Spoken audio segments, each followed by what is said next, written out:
The religion of the future will be a cosmic religion. It should transcend personal God and avoid dogma and theology. Can you feel it? A sort of anticipation growing stronger and stronger? Another way of putting it is time is speeding up. I've heard that discussion for a while now. I know most people have felt it at some point, maybe while watching the news or perhaps something in their own lives. Something big is about to happen. You can see signs of it all over the world. Revolutions rapidly spreading across the Middle East, protests occurring in America and Europe. Earthquakes are devastating the world, like in Japan, Myanmar, and Greece. The global economy is failing so hard that it looks like we're looking forward into a global recession, the likes of which makes the 30s look like a cakewalk. Not to mention that if global warming doesn't put our planet into an ice age, we're going to kill ourselves from overpopulation for sure. And using the rate of doubling, we definitely don't have the resources to survive the way we are for maybe little over 10 years. Yet, despite all of these things, we're about to learn something amazing. It's something that will transform the Earth into something completely different, something incredible and beautiful. Many people across the globe have learned about this, and they've applied it to themselves and witnessed marvelous changes. Others have dedicated their lives to talking about it, to teaching it. I'm someone who's still exploring it, and I want more people to talk about it with. Mind, body, spirit. This is the sacred trinity that allows us life on Earth. Without even one of these three, we could not function properly. Yet, in today's world, we only really truly understand two of the three. We have scientifically mapped the mind and the body. We understand next to every aspect about each of them. Yet, what do we really know about the spirit, the soul? What is it? Where does it come from? For centuries, religions have been the primary source for answers pertaining to the soul, but they're not concrete. Many different religions have a different answer and ideas about how things work on this level. Recently, however, a discovery was made, which led to new discoveries and further discoveries. These incredible insights went largely unnoticed by the global community, and while governments and secret services of the world acknowledged them, it wasn't something that really got to the masses.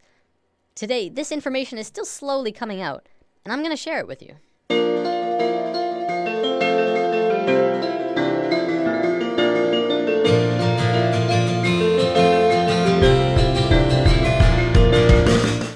In the world of science, what do we really know about thoughts? We know we can measure them. By hooking up scanners, you can measure the frequency that are emitted when you think them. They're measurable, yet there isn't anywhere specific in the brain that holds them. Is it possible that you create your thoughts outside your mind? Maybe not. But is it possible that you create your thoughts into the external world from your mind? This is what we're going to talk about today. Have you ever had a moment where you knew exactly what someone else was going to say about 2 or 3 seconds before they even started talking?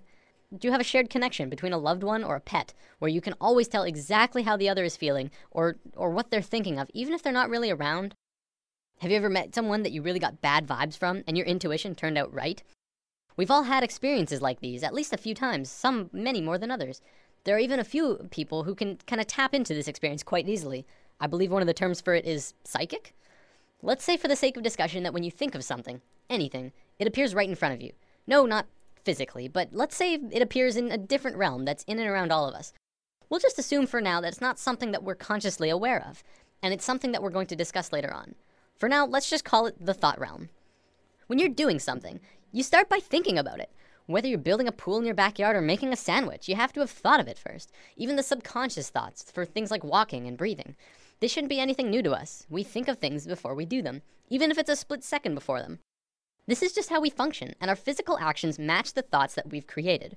You might say that you move through your thoughts, turning non-physical ideas into physical actions. When an inventor gets an idea, this idea can quickly spread throughout all of his colleagues and friends. Ideas and thoughts are spreadable. Multiple people can hold on to the same idea at once, allowing them to grow and develop further. In this scenario, don't think of thoughts as separate, but as a whole that everyone is latching onto. Of course, because we can't physically see this realm of thoughts, we can't tell exactly what the original idea was, only the interpretation that they describe using functions like speech and body language, as well as our own intuition, which is how thoughts connect to each other. Because of this, we add a bit of our own creation to the mix, our own spice, while still working towards the same common goal. A social gathering is another good example of this at work too. People gathering together because they share the same ideas, thoughts, and emotions as the rest of the people there. An example could be a college course on architecture. People interested in architecture would attend the course because they share the same interest mentally. This shouldn't be anything mind-blowing. It's our day-to-day lives, just from a different perspective. Even if you're using something that someone else made, you're still creating this experience for yourself. You manifested that iPad or house or whatever into your experiences. So with thoughts connecting with other thoughts comes our first big realization. This new understanding of how intertwined we truly are. We are not only connected in the physical realm, but in a mental and spiritual way as well. Up until recently, humankind has always understood simply that they were connected only through their physical being. We assumed that the conscious experience, as well as all of the thinking, was totally 100% isolated from the rest of everyone else. The fact is, we're not. We are so connected with each other, it's almost impossible to believe. Think about almost every creature on Earth. What do we really know about the bond that connects them? Geese are able to travel long distances, switching who flies in front like clockwork. Many fish swim in large schools, and we know that they don't have a form of verbal communication. Our pets are able to communicate with each other without speaking. Yet, it's like they know what each other are feeling and connect in a very amazing personal way. Almost every observable creature on Earth has this connection with at least their own species, if not others. We as humans are the next step in life, but that doesn't mean we don't have this connection. What's to say we're not also connected to each other in this way? We've been out of touch with ourselves for an incredibly long time now, and we are growing increasingly disharmonic. Now, thoughts being created are just the tip of the iceberg. The real interesting part comes when you look at emotions. Emotions are much more powerful than thoughts. Emotions pull on you. They control your actions. They guide you throughout your life. It's not your thoughts that control where you sit in a class or on a bus, but it's if you like that girl or you think that guy smells. When a couple is together, it's their emotions that keep them tethered. Same with if they're fighting, it's their emotions that break them apart. You watch TV shows that you enjoy. You hang out with friends because you have emotional bonds with them. Now, this applies on a smaller scale too. Do you ever have a morning where you wake up grumpy and stub your toe and think, oh, this is just gonna be one of those days, and find that the entire day afterwards just goes terrible and just everything goes wrong? What about the days when you wake up excited and happy and ready to go? Your whole day is just excellent in all of the right ways. Even if something bad does happen, you're less affected by it because you're in such a good place emotionally. The reason these differences in how your day goes is because of your emotional state. People like to think the world will go on exactly the same without you, but it really won't.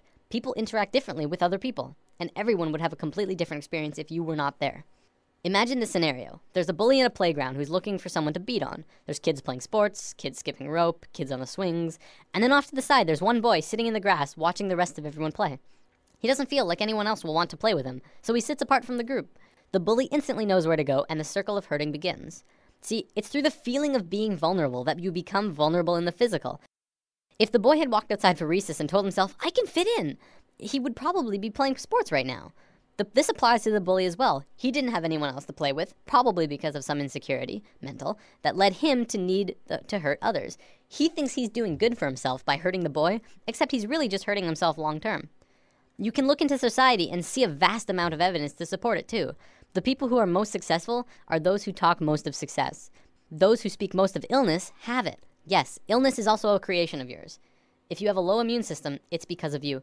Typically, we like to blame things on the virus going around or our own immune systems, but the way that we become susceptible to them is from inside, whether that there's some ongoing negative energy or some bad feeling that we allow into ourselves.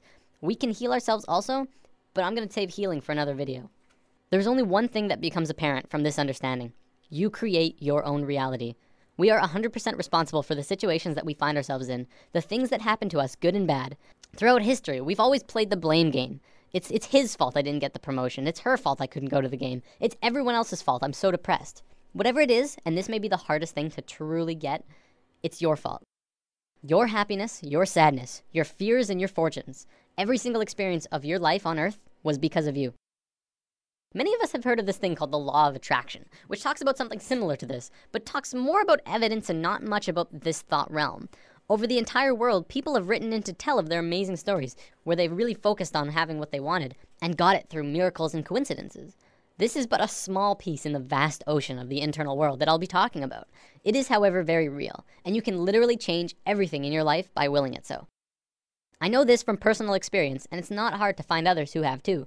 One continuous argument I hear from people who deny this law of attraction is, you don't just think things and change everything by sitting on your ass.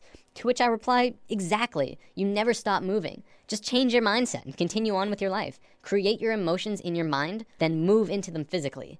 Don't let your emotions control you. Pull your thoughts into the physical realm. What can you do to change things? Just treat yourself.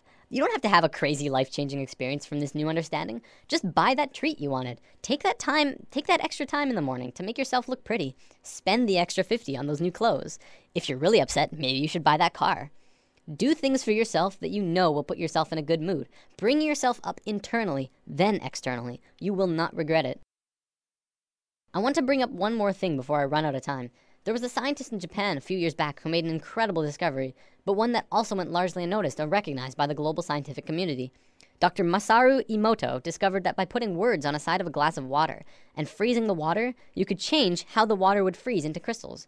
On a jar that said, "I love you," this is how the water crystal froze. On a jar that said, "You make me sick, I want to kill you," it froze like this. If thoughts can do that to water, just imagine what thoughts can do to us. Well, looks like I'm about out of time for today. Before I go, I want to leave you with words to sit on. For anyone who is looking for direction right now. You can have, do, or be anything you want. Namaste. Thanks for listening. There's nothing you can do that can't be done. Nothing you can sing that can't be sung. Nothing you can say, but you can learn how to play the game. It's easy.